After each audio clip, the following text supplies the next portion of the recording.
Hello everyone, তোমাদের সবাইকে স্বাগতম আজকের আইসিটি ক্লাসে আমরা জানবো চ্যাপ্টার 3 এর দ্বিতীয় অংশ ডিজিটাল ডিভাইস। এই অংশটি তোমাদের জন্য অনেক গুরুত্বপূর্ণ।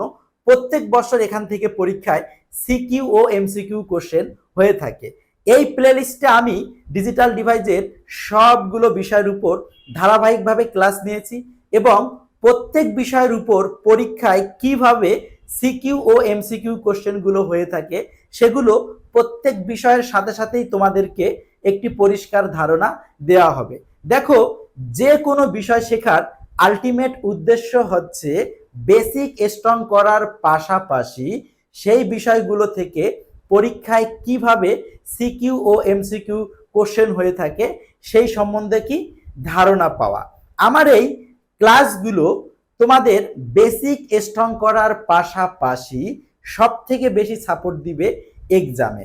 আমরা জানি যে পরীক্ষায় বিভিন্ন ধরনের কোশ্চেন হয়ে থাকে।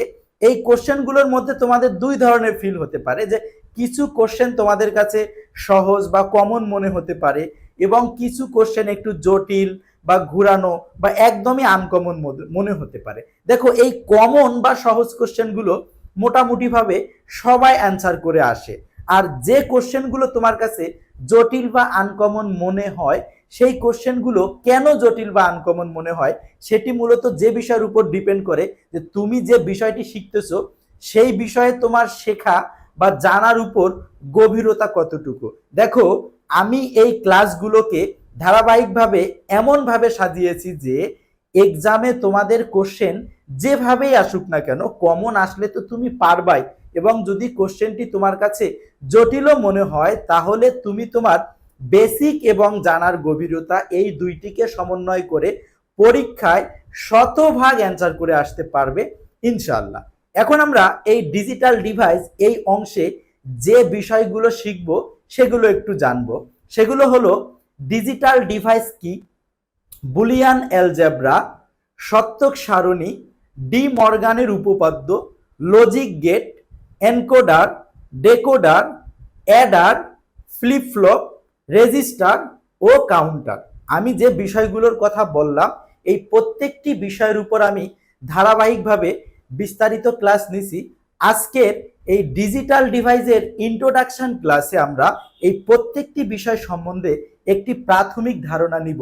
এই জিনিসগুলো আমরা যে শিখব এগুলোর ব্যবহারিক প্রয়োগ বা আমাদের দৈনন্দিন জীবনে এগুলো আমাদের কিভাবে কাজে লাগে সেই বিষয়গুলো সম্বন্ধে আমরা একটি প্রাথমিক ধারণা নিয়ে তারপর ধারাবাহিকভাবে প্রত্যেকটি বিষয় সম্বন্ধে আমরা বিস্তারিতভাবে জানব। তো শুরুতে আমরা জেনে নেই যে ডিজিটাল ডিভাইস কি।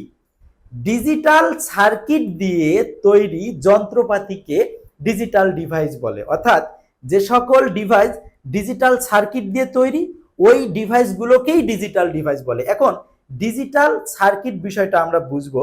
এই যে ডিজিটাল শব্দটি মূলত ডিজিট থেকে এসেছে। ডিজিটের বাংলা অর্থ হচ্ছে কি সংখ্যা।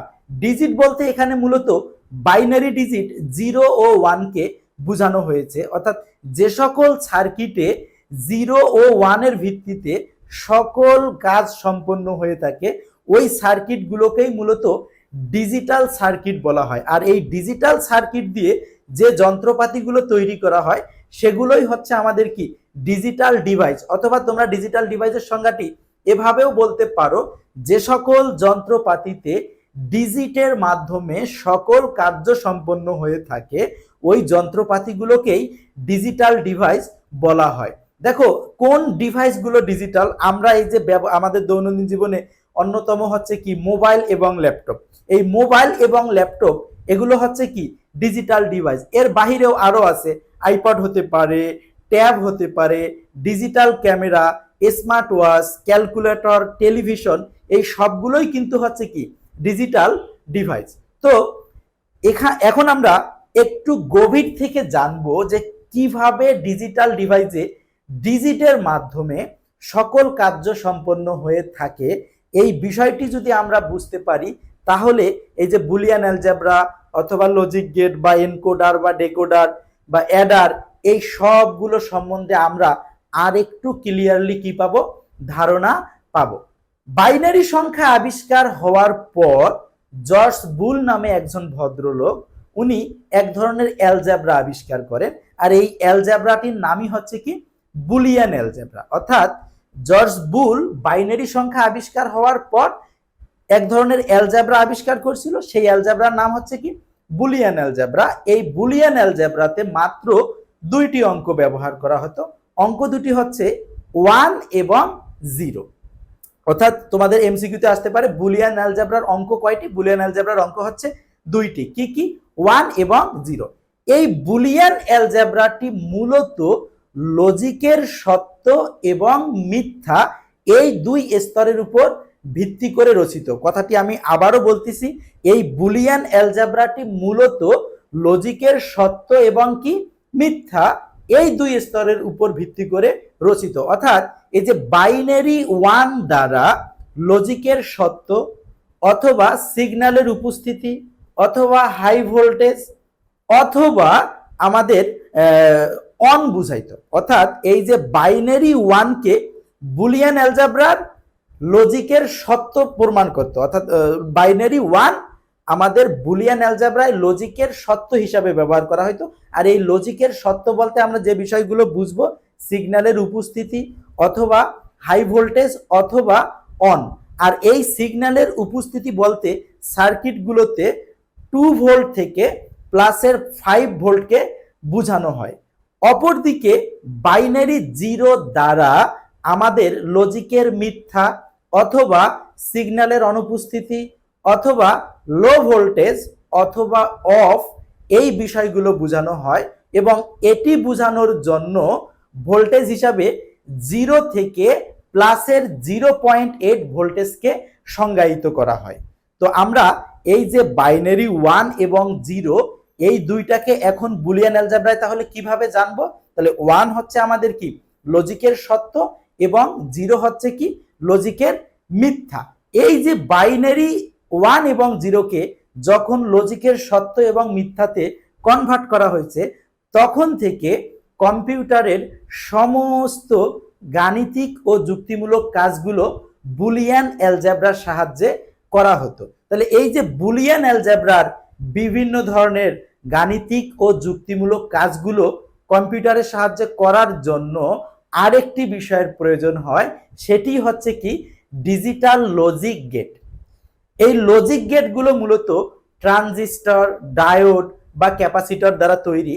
এই লজিক গেটগুলো বুলিয়ান অ্যালজেব্রার এই গাণিতিক এবং যুক্তিমূলক কাজগুলো করার জন্য বিভিন্ন ধরনের ইনপুট বিন্যাসের ভিত্তিতে, যুক্তির ভিত্তিতে আমাদেরকে একটি মাত্র কি করে আউটপুট প্রদান করে থাকে। অর্থাৎ বুলিয়ান অ্যালজেব্রার এই গাণিতিক ও যুক্তিমূলক কাজগুলো করার জন্যই মূলত আমাদের কি লজিক গেট ব্যবহৃত হয়।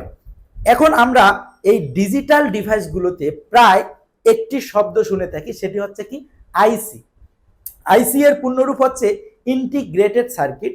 এর বাংলা অর্থ হচ্ছে কি সমন্বিত বর্তনী। দেখো আমরা এই যে একটু আগে যে আমি ডিজিটাল ডিভাইসগুলোর কথা বললাম, ল্যাপটপ বা মোবাইল, তোমরা প্রায় সময় এই যে আইসির নাম শুনে থাকবা, যে নেটওয়ার্ক আইসি, ডিসপ্লে আইসি, পাওয়ার আইসি, লাইট আইসি, অডিও আইসি, মেমোরি আইসি, ওয়াইফাই আইসি, অনেক ধরনের এই ডিজিটাল ডিভাইসগুলোতে আইসি আছে।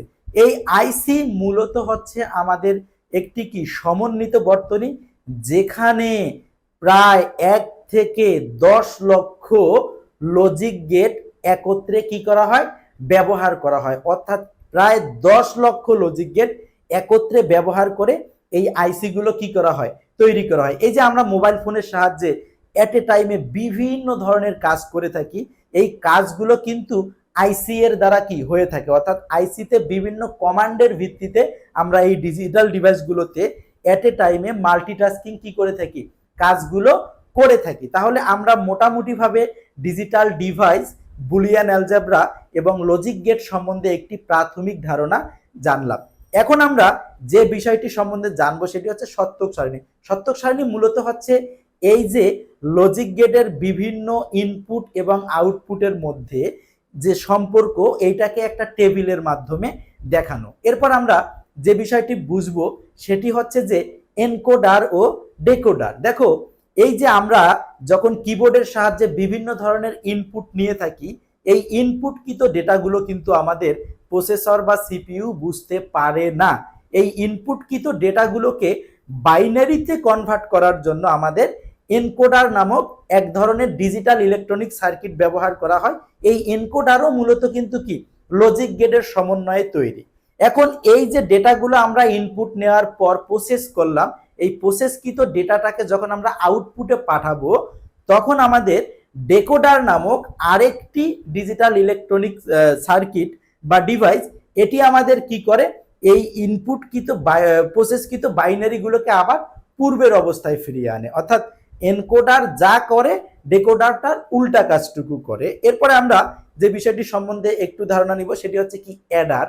দেখো আমরা যখন বিভিন্ন ধরনের সংখ্যা ইনপুট নিয়ে যোগ করতে চাই তখন এই সংখ্যাগুলো অ্যাডার নামক একটা সার্কিটের মধ্য দিয়ে ঢুকে তাদের যোগফল আকারে কি হয়ে আসে, বের হয়ে আসে। অর্থাৎ অ্যাডার বিভিন্ন ধরনের সহজ, কঠিন বা জটিল বিভিন্ন সংখ্যা যোগ করার ক্ষেত্রে কি করা হয়, ব্যবহার করা হয়। এরপর আমরা যে বিষয়টি সম্বন্ধে জানবো সেটি হচ্ছে কি ফ্লিপ ফ্লপ। এই ফ্লিপ ফ্লপও কিন্তু লজিক গেটের সমন্বয়ে তৈরি এক ধরনের ডিজিটাল ইলেকট্রনিক সার্কিট, যেটি একটি মাত্র বিট কি করতে পারে, সংরক্ষণ করতে পারে।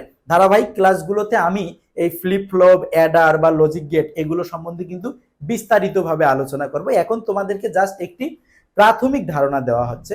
এরপর আমরা যে বিষয়টি জানবো সেটি হচ্ছে রেজিস্টার। এই রেজিস্টারও কিন্তু আমাদের লজিক গেটের সাহায্যে তৈরি এক ধরনের ডিজিটাল ইলেকট্রনিক সার্কিট। আমরা কম্পিউটারের সাহায্যে যখন বিভিন্ন ধরনের কাজ করে থাকি বা যে ডেটাগুলো ইনপুট নেই, এই ডেটাগুলো প্রসেস হওয়ার পূর্বে অস্থায়ীভাবে সংরক্ষণের জন্য রেজিস্টার ব্যবহার করা হয়। লাস্ট অফ অল আমরা যে বিষয়টি দেখব সেটি হচ্ছে কাউন্টার। তোমরা বিভিন্ন ধরনের ইলেকট্রনিক যন্ত্রপাতি দেখে থাকবে যেগুলো সময়ের সাথে সিকোয়েন্স রেখে কাজ করে থাকে। অর্থাৎ ব্যবহারকারী সময় নির্ধারণ করে দিলে ওই সময় পর্যন্ত যন্ত্রটি চলবে এবং সময় শেষ হওয়ার সাথে সাথে যন্ত্রটি স্বয়ংক্রিয়ভাবে বন্ধ হয়ে যাবে। ঠিক এই কাজগুলো করার জন্য আমাদের কি এই কাউন্টার ব্যবহার করা হয়। দেখো তোমাদের অনেকের বাসাতে মাইক্রো ওভেন আছে, এই মাইক্রো ওভেনে কিন্তু কাউন্টার ব্যবহার করা হয়। আমরা এই মাইক্রো ওভেনে একটি নির্দিষ্ট সময় সেট করে দিলে মাইক্রো ওভেনের ভিতরের যন্ত্রটি ওই সময় পর্যন্ত তার কার্য সম্পাদন করে এবং কাজ শেষ হওয়ার পর বা সময় শেষ হওয়ার সাথে সাথে যন্ত্রটি স্বয়ংক্রিয়ভাবে তার কার্য কি করে দেয়, স্টপ করে দেয়। তো আমরা এই যে দেখো প্রত্যেকটি বিষয়ের উপরে একটি প্রাথমিক ধারণা জানলাম। এর পরের ক্লাসগুলোতে ধারাবাহিকভাবে প্রত্যেকটি বিষয়ে তোমাদেরকে অনেক সুন্দরভাবে ধারণা দেওয়া হবে ইনশাআল্লাহ।